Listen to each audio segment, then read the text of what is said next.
करेला भले ही कड़वा होता है मगर करेले की साल भर की मांग अच्छी रहने के कारण मंडी से इसका रेट किसानों को काफ़ी अच्छा मिलता है, जिसकी खेती करके किसान कम लागत में भी अच्छी इनकम प्राप्त कर सकते हैं। तो दोस्तों, स्वागत है आपका अपनी यूट्यूब चैनल इजी फार्मिंग तकनीक में। किसान भाइयों, आप भी करेले की खेती जून महीने में करके अच्छी आमदनी प्राप्त कर सकते हैं।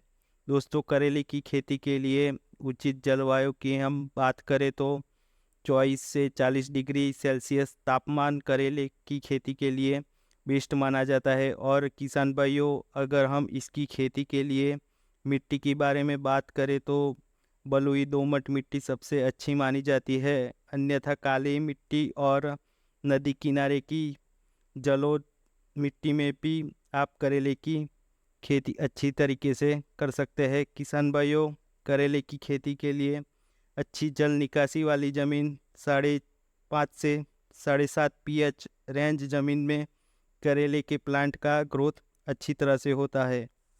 दोस्तों, अगर हम इसके लिए ज़मीन की तैयारी के बारे में बात करें तो करेले की खेती के लिए आपको 4 से 5 बार गहरी जुताई करनी पड़ती है। दोस्तों, आप पहली जुताई करने के बाद 1 एकड़ के लिए करीब 5 से 6 ट्रैक्टर सड़ी हुई खाद डाल दीजिए। इसके बाद आप 2 से 3 दिन के अंतराल पर दूसरी जुताई कीजिए। खेत में आखिरी जुताई से पहले आप लगभग 1 एकड़ खेत के लिए 15 से 20 किलो यूरिया, 30 से 40 किलो डीएपी और 30 से 40 किलो पोटास मिक्स करके खेत में छिड़काव कर दीजिए। किसान भाइयों, उर्वरक का छिड़काव करने के बाद आप खेत में आखिरी जुताई करने के बाद खेत में नालियाँ तथा बेड़ तैयार कर सकते हैं।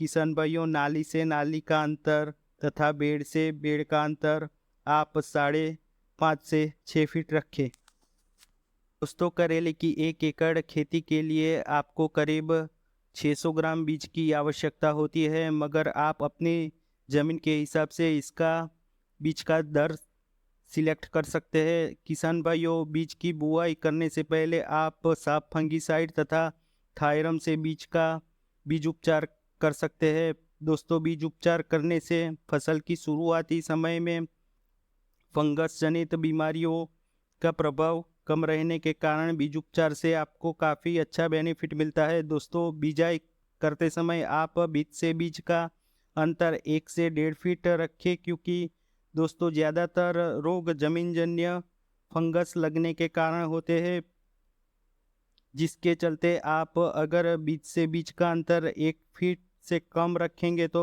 फंगस जनित बीमारियों लगने के चांसेस काफ़ी बढ़ जाते हैं। दोस्तों, बिजाई करने के बाद आप खेत में सिंचाई कर सकते हैं और करीब 4 से 5 दिन के अंतराल पर सिंचाई करना आवश्यक होता है। दोस्तों, फसल लगभग 15 से 20 दिन के होने पर अगर आपकी फसल में रस चूसक कीट है तो आप नीम ऑयल का स्प्रे कर सकते हैं। और अगर हम इंसेक्टिसाइड की बात करें तो इमिडाक्लोप्रिड 17.8 का स्प्रे करने से भी आपको फसल की शुरुआत समय में अच्छा कंट्रोल पाया जा सकता है। पौधों की ग्रोथ के लिए आप 19-19-19 खाद का भी प्रयोग कर सकते हैं तथा यूमिक एसिड का स्प्रे करने पर भी पौधों में अच्छी ग्रीनरी तथा ग्रोथ पाया जाता है। किसान भाइयों, समय समय पर निदाई गुड़ाई करने पर भी एक तो फसल में खरपतवार निकल जाता है और फसल में अच्छी ग्रोथ के साथ साथ आपको फसल में फंगस तथा इंसेक्ट भी कम देखने को मिलता है। तो किसान भाइयों, समय समय पर निदाई गुड़ाई करने पर आपको ये 3 बेनिफिट्स मिलते हैं। दोस्तों, फसल के 1 महीने के हो जाने के बाद आप 1 एकड़ के हिसाब से 15 से 20 किलो यूरिया दे सकते हैं। फसल 1 महीने की हो जाने पर फ्लावरिंग स्टेज में आप माइक्रोन्यूट्रंस का स्प्रे तथा साथ में एमपीके खाद 05234 का स्प्रे करने पर आपको फ्लावरिंग स्टेज में बढ़िया रिजल्ट देखने को मिलता है। किसान भाइयों, अगर हम इसकी पहली तुड़ाई के बारे में बात करें तो लगभग 60 से 70 दिन के अंतराल पर करेले की पहली तुड़ाई हो जाती है और आगे की तुड़ाई आप 2 से 3 दिन के अंतराल पर रेगुलर कर सकते हो। तो किसान भाइयों, आज के वीडियो में बस इतना ही। अगर आपको हमारी वीडियो अच्छी लगी हो तो लाइक और अन्य किसान भाइयों से शेयर ज़रूर करें और हमारी चैनल को सब्सक्राइब ज़रूर करें।